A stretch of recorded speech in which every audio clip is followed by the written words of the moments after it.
Madam Excellency, French Minister for Armed Forces, Mrs. Florence Parly, Minister of State for Jal Shakti, Sri Ratan Lalji Kataria, Home Minister Haryana Government, Sri Anil Vij, Chief of Defence Staff, Sri Bipin Rawat, Chief of Air Staff, Air Chief Marshal R.K.S. Bhadoria, Defence Secretary, Sri Ajay Kumar, Secretary Defence Production, Sri Raj Kumar, Secretary Defence Finance, Mrs. Gargi Kaul, Secretary DRDO, Sri Satish Reddy, Ambassador of France, India, Mr.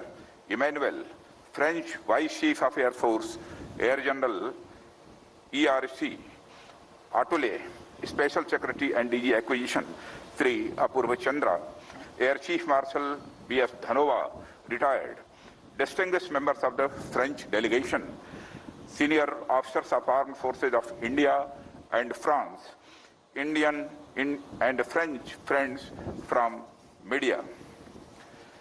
आज Rafale induction ceremony में सर्वप्रथम मैं France की honourable defence minister Florence Parly का अपनी ओर से और अपनी देशवासियों की तरफ से हार्दिक स्वागत करता हूं। इस इवेंट में आपकी ऑगस्ट प्रेजेंस वर्षों से चली आ रही हमारी मजबूत डिफेंस पार्टनरशिप को दर्शाती है।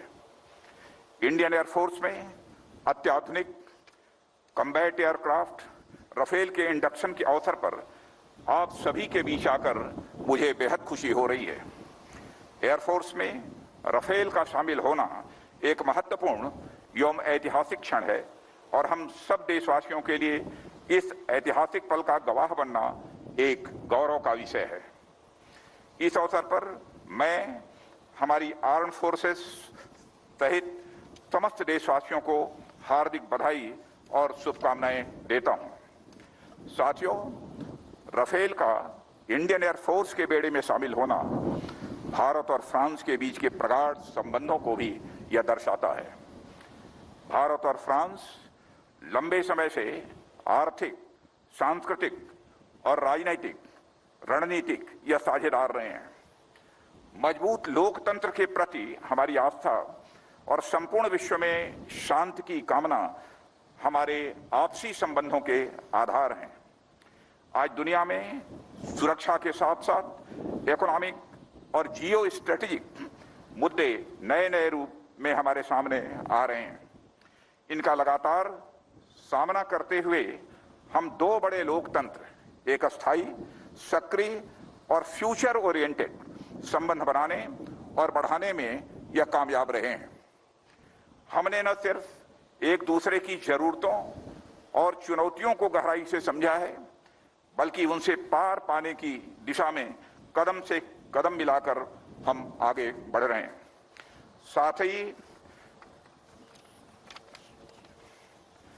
साथ ही हम दोनों देश लिबर्टी, इक्वलिटी, फ्रेटर्निटी और वसुधैव कुटुंबकम के यूनिवर्सल प्रिंसिपल्स को मजबूत करने एवं पूरी दुनिया में इसे प्रसारित करने के लिए भी पूरी तरह से कमिटेड हैं।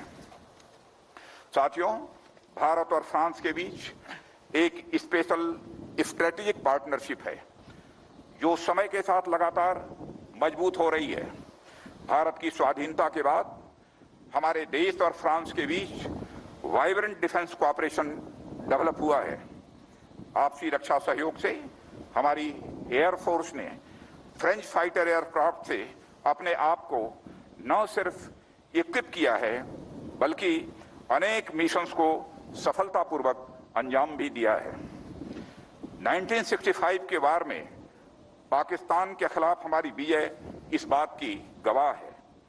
साथियों, एक बार फिर इंडियन एयरफोर्स ने 1999 में कारगिल में भी यह इतिहास दोहराया है।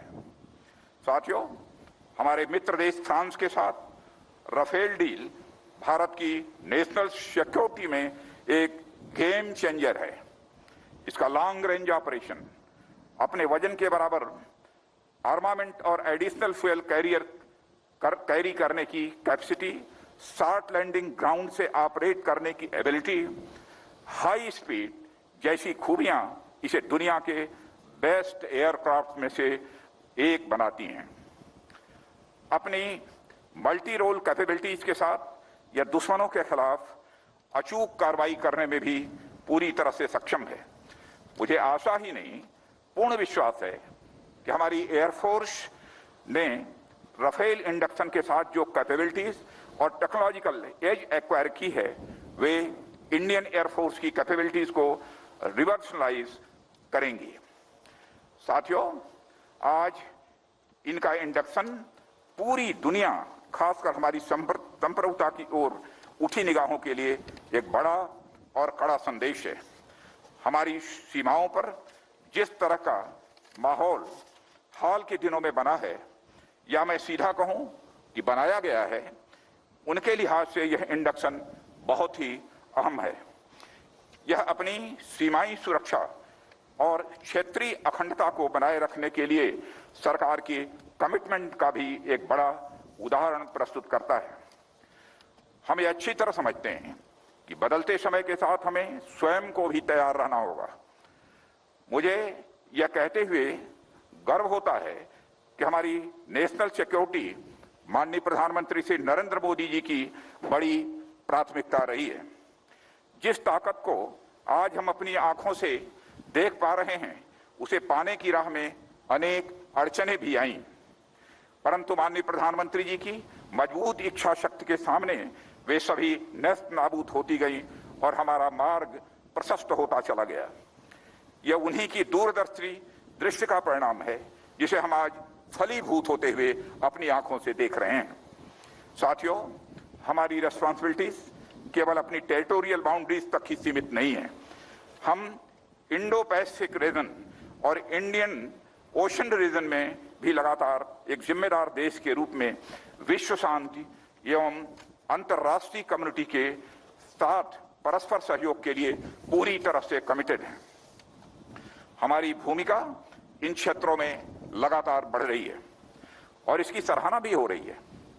मुझे ये बताते हुए बेहद खुशी हो रही है कि इस रीजन में सिक्योरिटी कंसर्न्स में इंडिया और फ्रांस का दृष्टिकोण एक है, जिसके तहत हम मैरीटाइम, ट्रैफिक सिक्योरिटी और पायरेसी जैसे कॉमन चैलेंजेस को डील करने में एक दूसरे को पूरी तरह से कोऑपरेट कर रहे हैं। साथियों, यूएन सिक्योरिटी काउंसिल के एक्सपेंशन और टेररिज्म के खिलाफ लड़ाई में भी इंडिया और फ्रांस के कॉमन व्यूज रहे हैं। शक्ति, वरुण और गरुण सीरीज की एक्सरसाइजेज नॉन स्टेट एक्टर्स के विरुद्ध हमारी आर्म्ड फोर्सेस के प्रयासों को भी दर्शाते हैं। पिछले साल यानी जुलाई 2019 में माउंट डे मॉरिशन एयरवेज 118 से दोनों देशों की एयर फोर्सेस का अभ्यास हमारे बढ़ते हुए कोऑपरेशन का एक शानदार उदाहरण है। साथियों, डिफेंस कोऑपरेशन में कई अन्य क्षेत्रों में भी फ्रांस के साथ हमारी स्ट्रांग पार्टनरशिप भी है। मझगांव डॉक्स में टेक्नोलॉजी ट्रांसफर के तहत 6 स्कॉर्पियन सबमरीन्स की बिल्डिंग अंडर इम्प्लीमेंटेशन है और इसमें से पहली सबमरीन INS कलवारी की 2017 में कमिश्नरिंग भी हो चुकी है। रेसिप्रोकल लॉजिस्टिक सपोर्ट के संबंध में एग्रीमेंट हमारी इंटर ऑपरेबिलिटी और ज्वाइंट फोर्स कोऑपरेशन को बढ़ाने के हमारे संकल्प को भी दर्शाता है। मैं इस अवसर पर अपने साथी देश फ्रांस को इंडियन डिफेंस सेक्टर में इन्वेस्ट करने के लिए भी इनवाइट करता हूं। हमारे प्रधानमंत्री श्री नरेंद्र मोदी जी द्वारा सेल्फ रिलायंट इनिशिएटिव के आह्वान पर सरकार ने इस दिशा में कई प्रोग्रेसिव एवं पॉजिटिव स्टेप्स भी उठाए हैं। इस राह में अनेक ऐसे पॉलिसी रिफॉर्म्स किए गए हैं जो डोमेस्टिक इंडस्ट्रीज के साथ साथ इंटरनेशनल एंटिटीज को भी इंडियन डिफेंस सेक्टर की ओर अट्रैक्ट करते हैं। स्ट्रेटेजिक पार्टनरशिप मॉडल के तहत डिफेंस रिक्वायरमेंट की मैन्युफैक्चरिंग ऑटोमेटिक रूट के द्वारा 74% तक foreign direct investment, Uttar Pradesh और तमिलनाडु स्टेट्स में 2 डिफेंस कॉरिडोर्स की स्थापना, ऑफसेट रिफॉर्म्स इस दिशा में उठाए गए बड़े कदम हैं। मुझे विश्वास है कि फ्रेंच डिफेंस इंडस्ट्री इसका लाभ उठाएंगी और फ्रांस इंडिजनाइजेशन की हमारी इस यात्रा में हमारा साथी बना रहेगा। स्कॉर्पियन और राफेल के एक्सपीरियंस निश्चित ही हमारी डिफेंस पार्टनरशिप को और अधिक बढ़ावा देने के लिए आवश्यक गति प्रदान करेंगे। साथियों, डिफेंस इंडस्ट्रियल कोऑपरेशन हमारी स्ट्रेटेजिक पार्टनरशिप के मुख्य आधारों में से एक है।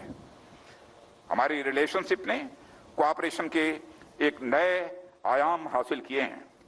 मुझे उम्मीद है कि हमारे देशों के बीच साइन हुए मेमोरेंडम ऑफ अंडरस्टैंडिंग दोनों देश की इकोनॉमीज को परस्पर लाभ पहुंचाने के लिए भारत में एरोस्पेस एवं एमएसएमईज का एक कंप्लीट इकोसिस्टम बनाएगा। डिफेंस की मजबूती के पीछे हमारा उद्देश्य हमेशा से विश्व शांति की कामना रहा है और आज भी है। इस राह में हमारा देश कोई भी ऐसा कदम न उठाने के लिए कमिटेड है जिससे कहीं भी शांति भंग हो। यही अपेक्षा हम अपने पड़ोसी और दुनिया के बाकी देशों से भी करते हैं। और मैं यह बताना चाहूंगा कि अभी हाल की अपनी फॉरेन विजिट्स में मैंने भारत के पॉइंट ऑफ व्यू को समुचित विश्व के सामने रखा, जिसे बड़े पॉजिटिव तरीके से देखा जा रहा है। साथ ही मैंने भारत की सॉवरेनिटी और टेरिटोरियल इंटीग्रिटी को किसी भी हालत में समझौता नहीं करने के संकल्प से भी सबको अवगत कराया और इसके लिए हम हर संभव तैयारी करने के लिए पूरी तरह से दृढ़ संकल्पित हैं। और मुझे गर्व है कि हमारी सेना की इरादे लोहे के जैसे मजबूत हैं। साथियों, मैं आज यहां भारतीय वायुसेना के साथियों को बधाई देना चाहूंगा कि सीमा पर हाल में हुई दुर्भाग्यपूर्ण घटना के दौरान एलएसी के पास भारतीय वायुसेना ने जिस तेजी और सूझबूझ से कार्रवाई की वह आपके कमिटमेंट को दर्शाता है। आपने फॉरवर्ड बेसिस पर जिस तेजी से अपने एसेट तैनात किए वह एक भरोसा पैदा करता है कि हमारी वायुसेना अपने ऑपरेशनल दायित्वों को पूरा करने के लिए पूरी तरह से हर समय तैयार है। भारतीय वायुसेना ने ऑनगोइंग ऑपरेशंस में जो तेजी और पैनापन दिखाया है उसने निश्चित ही सभी पोटेंशियल एडवर्सरीज को हमारे देश के इरादे के बारे में एक स्पष्ट संदेश दे दिया है। एक स्ट्रांग मिलिट्री पोस्चर के साथ एक्सट्रीमली कैपेबल प्लेटफॉर्म्स की तेजी से तैनाती एडवर्सरीज को किसी भी कार्रवाई करने से रोकेगी। साथियों, भारतीय वायुसेना डेटरेंस बनाए रखने में एक महत्वपूर्ण भूमिका निभाती है और आपकी कार्रवाई किसी भी भावी युद्ध में निर्णायक होगी। जहां एक और हमारी भौगोलिक सीमाओं पर कायम परिस्थिति ने हमारा ध्यान खींचा है, हमें स्पॉन्सर्ड टेररिज्म के खतरे को भी नजरअंदाज नहीं करना चाहिए। इसके अलावा economic, biological and chemical warfare की पृष्ठभूमि में उभरती हुई टेक्नोलॉजी जैसे कि artificial intelligence, cyber, embedded cognitive systems and nano technology के कारण वारफेयर के नए क्षेत्र से भी शत्रुतापूर्ण गतिविधियां उत्पन्न हो सकती हैं, जिसके लिए इंडियन एयरफोर्स को हर प्रकार की चुनौतियों की सामना करने के लिए अपनी कैपेबिलिटीज में निरंतर सुधार करना ही होगा। चैलेंजिंग सर्कमस्टांसेस में भी कुछ ह्यूमैनिटेरियन असिस्टेंस और डिजास्टर रिलीफ कार्यों में आपकी भूमिका के लिए भी देश आपका आभारी है और आपकी भरपूर सराहना करता है। कोविड-19 महामारी के दौरान देश की कार्रवाई में भारतीय वायुसेना का योगदान भी अत्यंत प्रशंसनीय रहा है। आपके ट्रांसपोर्ट, एयरक्राफ्ट और हेलीकॉप्टर के पायलटों और क्रू ने मिशन लाइफलाइन उड़ान और ऑपरेशन संजीवनी में अपनी अहम भूमिका अदा की है। उन्होंने नोडल सप्लाई बेस और समूचे भारत तथा विदेश के बीच एयर ब्रिजेस का भी काम किया है। साथियों, आप हमारे नॉर्दर्न बॉर्डर्स पर सिक्योरिटी चैलेंजेस से भली भांति अवगत हैं। ऐसे में अपनी राष्ट्र और वैलूज की सुरक्षा के लिए हमें और अधिक मुस्तैदी से तैयार रहना होगा। हमारी चौकसी ही हमारी सुरक्षा का सबसे पहला उपाय है। हमारा देश और समाज आप लोगों की वजह से सुरक्षित और आत्मसम्मान की जिंदगी जी रहा है। हमें उसे किसी भी कीमत पर बरकरार रखना ही है। अंत में मैं ऐतिहासिक 17 स्क्वाड्रन को विशेष बधाई देना चाहूंगा। भारतीय पराक्रम के इतिहास में आपका नाम चमकीले अक्षरों में दर्ज है। राफेल का इंडक्शन गोल्डन एरोज को एक नई चमक देगा। आप सभी राफेल यानी तूफान की तरह गतिशील रहकर देश की अखंडता और अखंडता के साथ साथ संप्रभुता की भी रक्षा करते रहेंगे। इन्हीं शब्दों के साथ मैं आप सबको अपनी तरफ से पुनः हार्दिक शुभकामनाएं देता हूं और फ्रांस की डिफेंस मिनिस्टर मैडम मिनिस्टर का पुनः मैं अपनी तरफ से और भारतवासियों की तरफ से हार्दिक स्वागत करता हूं। धन्यवाद।